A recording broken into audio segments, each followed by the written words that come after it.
అయితే visit visa rules ఏందనేది అయితే ఇప్పుడైతే పూర్తిగా తెలుసుకుందాం.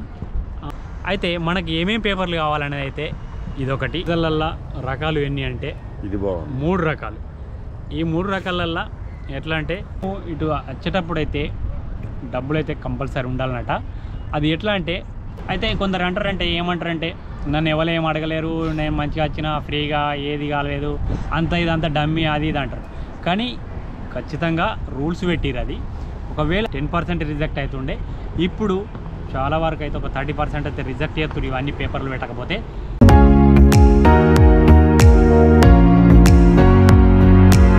Hi friends, welcome back to another video.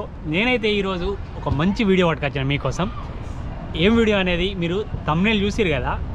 అయితే విజిట్ వీసా విజిట్ వీసా గురించి పూర్తి డీటెయిల్స్గా చోటైతే వచ్చిన ఒక 2-3 ట్రావెల్స్లలో తెలుసుకొని అయితే వచ్చిన నేను. అయితే ఏందనేది పూర్తిగా మీకైతే వివరిస్తా. ఒకసారి చూడురి. మన ఛానల్పై కొత్తగా వచ్చినట్టయితే సబ్స్క్రైబ్ చేసుకొని నాకు సపోర్ట్ చేయండి ఫ్రెండ్స్. ఈ కంటెంట్ అనేది చేసిరొచ్చు దాదాపుగా మన వ్యూవర్స్ కోసం అయితే, మన ఫ్రెండ్స్ కోసం కావచ్చు, వ్యూవర్స్ కోసం కావచ్చు, ఎవరైనా కావచ్చు. అయితే వాళ్ళ కోసం అయితే యూజ్ అవుతా అనే విధంగా అయితే నేనైతే కంటెంట్ అయితే తీసుకొచ్చిన. ఈ కంటెంట్ చూసిన తర్వాత మీకు నచ్చితేనే లైక్ ఇచ్చి మన ఛానల్ని ఫాలో అవ్వండి, అట్లనే సబ్స్క్రైబ్ చేసుకోండి. ఓకే, ఇక లేట్ చేయకుండా అయితే కంటెంట్లోకి అయితే వెళ్ళిపోదాం. ఓకే, అయితే మనకు విజిట్ వీసా తీయాలంటే ఒకటి ఫస్ట్ రూల్స్ ఏంటంటే పాస్పోర్ట్ మాత్రం 6 month వ్యాలిడిటీ అయితే కంపల్సరీ. ఇది ఒకటైతే పక్కా గుర్తుపెట్టుకోరి, షూర్.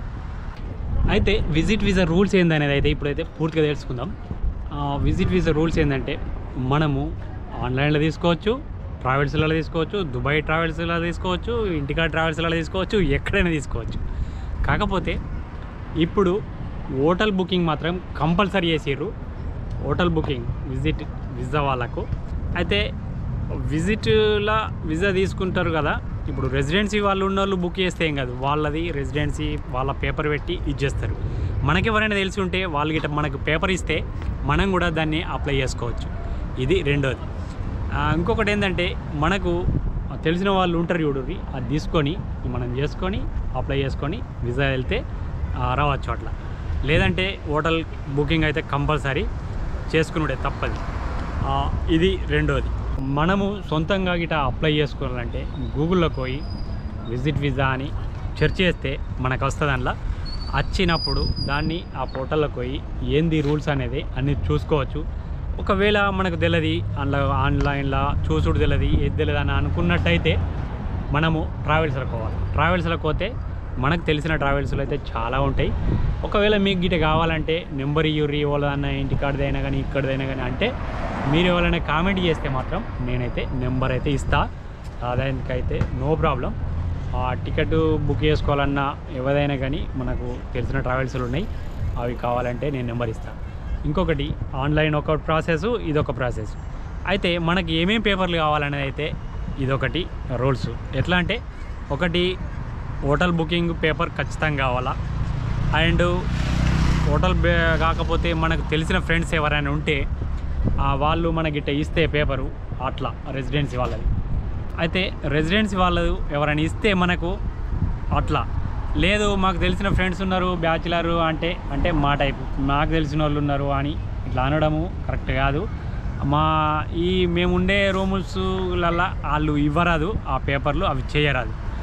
ఈ రెసిడెన్సీ వాళ్ళు ఎవరైతే పరిచయాలు ఉంటారో వాళ్ళతోటైతే తీసుకుంటే అవి దానికి అప్లై చేసి చేయాలి. వీసాలల్లో రకాలు ఎన్ని అంటే ఇది బాగుంది, 3 రకాలు.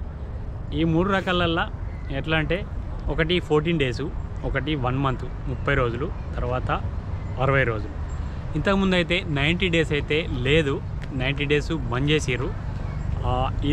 ఈ 3 రకాల వీసాలు అయితే వెళ్తున్నాయి.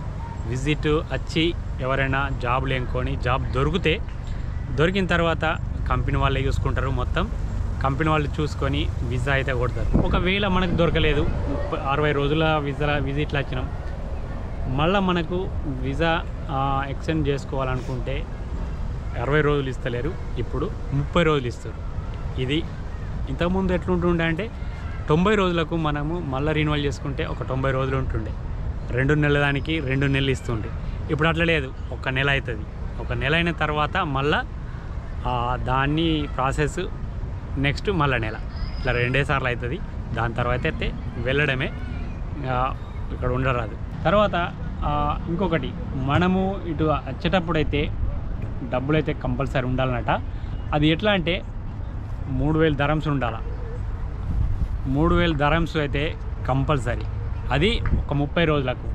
అదే 60 రోజులకు ఇట్లా అదే 60 రోజుల వీసా తీసుకోవాలనుకుంటే 5000 దరమ్స్ అయితే ఉండాలా. అంటే ఇంటికాడి మినిమము 1,20,000 1,30,000. అదే నెల వీసా అయితే 3000 అంటే మినిమం వచ్చేసి నాకు తెలిసి 70,000 పక్కా. ఇది మాత్రం ఇంటికాడి రేట్ చెప్తున్నా నేను. ఇది ఈ రూల్స్. ఇంకొకటి ఏంటంటే, మనకు ఇంటర్నేషనల్ క్రెడిట్ కార్డు గుట్ట ఉన్నట్టయితే దాన్ని చూపిస్తే అందులో బ్యాలెన్స్ ఉంచుకున్నా కానీ 1,20,000 అట్లయినా చూపించి రావచ్చు. ఇవన్నీ ఎందుకు అడుగుతారంటే, మనం ఇక్కడికి వచ్చినాక ఎట్లా సర్వైవ్ అవుతావు, ఏ రకంగా నీ ఖర్చులకు డబ్బులు ఎవరు ఇస్తారు, అవన్నీ అడగకుండా ఇవన్నీ దగ్గర ఉంచుకోవడం అనమాట. అయితే కొందరు అంటారంటే, ఏమంటారంటే, నన్ను ఎవరు ఏం అడగలేరు, నేను మంచిగా వచ్చినా ఫ్రీగా ఏది కాలేదు, ఇదంతా డమ్మీ అది ఇది అంటారు. కానీ ఖచ్చితంగా రూల్స్ పెట్టిరు. అది ఒకవేళ అడిగిర్రే అనుకో, అప్పుడు ఎటు పోతారు మీరు? వాపస్ వెళ్ళడమే కంపల్సరీ. ఈ పేపర్లు అన్నీ ఉండాలా, అన్నీ ఉంటేనే కరెక్ట్. ఇది లేదు అంటే వీసా రిజెక్ట్ అవుతున్నాయి. ఇప్పుడు ఇంతకుముందు ఒక 90% రిజెక్ట్ కాకపోతుండే, 10% రిజెక్ట్ అవుతుండే. ఇప్పుడు చాలా వరకు అయితే ఒక 30% అయితే రిజెక్ట్ చేస్తున్నారు. ఇవన్నీ పేపర్లు పెట్టకపోతే ఈ రిజెక్ట్ చేసుకున్నాడు, ఇవన్నీ చేసుకున్నాడు కరెక్ట్ కాదు. కంపల్సరీ అయితే యాదికొంచుకోండి ఈ రూల్స్ అంటే ఇప్పుడు చెప్పిన రూల్స్ అయితే కంపల్సరీ యాదికొంచుకొని అయితే అప్లై చేసుకోవాలి. మనకు రిటర్న్ టికెట్ కంపల్సరీ బుక్ చేసుకొని రావాలి ఇంటికాడ. ఎట్లా అంటే, ఒకవేళ మనకు పని కాకపోతే వెళ్ళిపోవడానికి కూడా పని చేస్తుంది టికెట్. లేదంటే మనము రిఫండ్ చేసే విధంగా అయితే బుక్ చేసుకోరి. ఒకటైతే ఖచ్చితంగా యాదికొంచుకోరి, రిఫండ్ చేసుకునే విధంగా బుక్ చేసుకుంటే మాత్రం మనకు పోవడానికైనా పనిచేస్తుంది, లేదంటే రిటర్న్ వెళ్ళిపోవడానికైనా పనిచేస్తుంది, రిఫండ్ చేయడానికైనా పనిచేస్తుంది. ఇవి మాత్రం కంపల్సరీ యాదికొంచుకొని అయితే చేసుకోండి. ఇది విజిట్ వీసా రూల్స్ అయితే మీకు దీని ప్రాసెస్ అయితే ఈ వీడియో నచ్చింది అనుకుంటున్నా. నచ్చినట్టయితే మన ఛానల్పై కొత్తగా వచ్చినట్టయితే సబ్స్క్రైబ్ చేసుకుని నాకు సపోర్ట్ అయ్యి. ఇంకొకటి, లైక్ ఇవ్వడం మాత్రం మర్చిపోవద్దు, ఎందుకంటే మోటివేషన్ లెక్క ఉంటుంది, మాకు ఒక బూస్ట్ ఇచ్చినట్టు. ఇంకా మీరు మంచి వీడియోల కోసం దుబాయ్ని మరీ అందంగా చూపించాలనుకుంటున్నా నేను. కొంచెం సబ్స్క్రైబ్ చేసుకొని నాకు సపోర్ట్ చేయర్రి. ఎందుకంటే మనం చేసిన కంటెంట్ ఒకళ్ళకి ఉపయోగపడాలనే చేస్తాం దాదాపుగా. ఇది మీరు చేయాల్సింది ఏం లేదు, మీరు రూపాయి ఖర్చు పెట్టాల్సిన అవసరం లేదు. ఒక లైక్ వల్ల ఎంతో మోటివేషన్ లెక్క ఉంటుంది, కొద్దిగా బూస్ట్ ఇచ్చినట్టు ఉంటుంది. అదే సబ్స్క్రైబ్ చేసినట్టయితే ఇంకా మాకు ఉత్తేజంగా ఉంటుంది. Okay, bye, take care.